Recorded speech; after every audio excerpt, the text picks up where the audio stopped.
અમદાવાદ નજીક શ્રી રાજગૃહી તીર્થના 5 પહાડોની સંક્ષિપ્ત વિશેષતા પર આજે આપણે વાત કરીશું.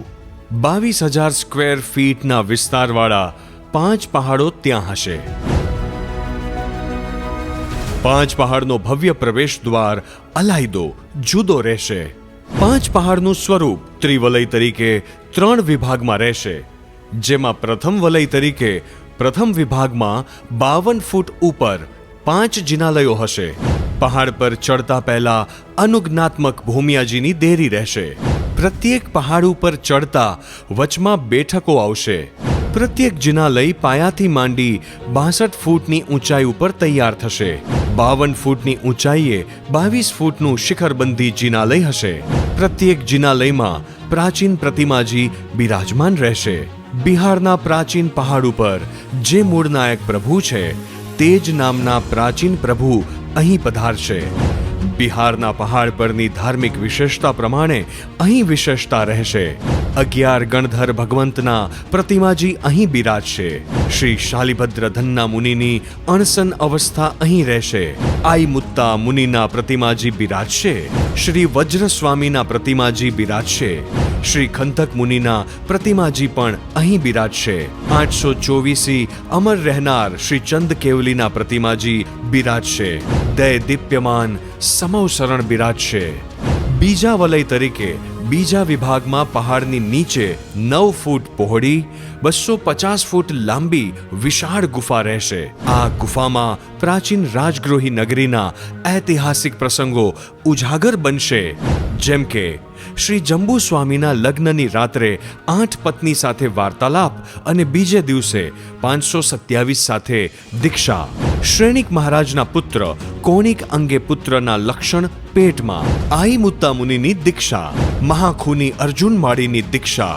મહાસતી સુલસાનું સંકેત. ભદ્ર માતાની રત્નકંબલની ખરીદી. શાલિભદ્રની દીક્ષા. ધન્નાજીની દીક્ષા. ભગવાન મહાવીર પ્રભુના નાલંદાના પાડે 14 ચોમાસા. સ્ત્રી પરિશહ વિજેતા મુનિ અભયકુમારની બુદ્ધિ અને દીક્ષા. મહારાણી ચેલણાનું સતીત્વ. પ્રસન્નચંદ્ર રાજર્ષિનું કેવળ જ્ઞાન. શ્રી શયંભવ ભટ્ટમાંથી શ્રી શયંભવ સુરી. શાલિભદ્રની 99 પેટીઓ. મહારાજા શ્રેણિકના ઉદ્ધારક શ્રી અનાથી મુનિ. પુણ્યો શ્રાવક સમડી વિહાર. મમ્મણ શેઠ. વિજય ચોર. શ્રી મુનિ સુરત સ્વામીના રાજગૃહીના 4 કલ્યાણક. કાર્તિક શેઠની 1008 સાથે દીક્ષા. જીનવાણીના વ્યસની સુદર્શન શેઠ. શ્રીપાલ કથાનું કથન રાજગૃહીમાં. ગુફાના છેડે કથાનકોને ફિલ્મી ઢબમાં પરાવર્તન કરતો 360 ભવ્ય હોલ.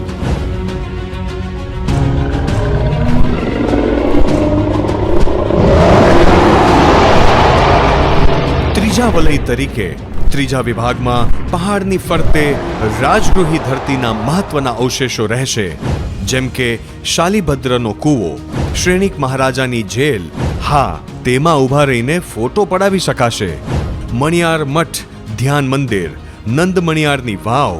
શાલિભદ્રની હવેલી. સપ્તપર્ણી ગુફા. રોહિણિયા ચોરની ગુફા. શ્રેણિક મહારાજાનો ભંડાર.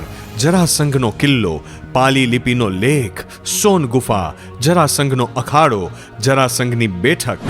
ગુફાની કોતરણી વગેરે વગેરે પ્રાચીન રાજગૃહીના અવતરણોથી આ રાજગૃહી તીર્થ અતિ સમૃદ્ધ બનશે. અત્યાર સુધીના ત્યાંના સ્થાપિત સ્થાપત્ય વર્ષોથી આ રાજગૃહી તીર્થમાં પ્રવેશતા અશ્વાવબોધની વિશાળ પ્રતિકૃતિ. 22,500 સ્ક્વેર ફીટના વિસ્તારવાળું ત્રિશિખરીય જિનાલય. 2200 વર્ષ પ્રાચીન મુનિ સુરત સ્વામી આદિ નવગ્રહ યુક્ત પરમાત્મા સહિત વિશાળ ભૂમિગૃહ. 2 વિશાળ ઉપાશ્રય. 48 બ્લોકવાળી એસી નોન એસી સહિત સુવિધા સભર ધર્મશાળા. એસી હોલ. બાલ ક્રીડાંગણ. મંગલ આરાધના ભવન. વિશુદ્ધ વહીવટી આલિશાન ઓફિસ. કેટરર્સ માટે વિશાળ શેડ. રોમાંચક ચબૂતરો. પૂજ્ય બાપા મહારાજની સમાધિ ઇત્યાદિ સ્થાપત્ય અત્યાર સુધી ત્યાં નિર્માણ થઈ ચૂકેલ છે. અને સૂક્ષ્મતાથી એકવાર જોનાર પ્રેક્ષક 50 પુણ્યાત્માને કહ્યા વિના નહીં રહે કે અમદાવાદ પાસે શ્રી રાજગૃહી તીર્થને અવશ્ય માણવા જેવું છે.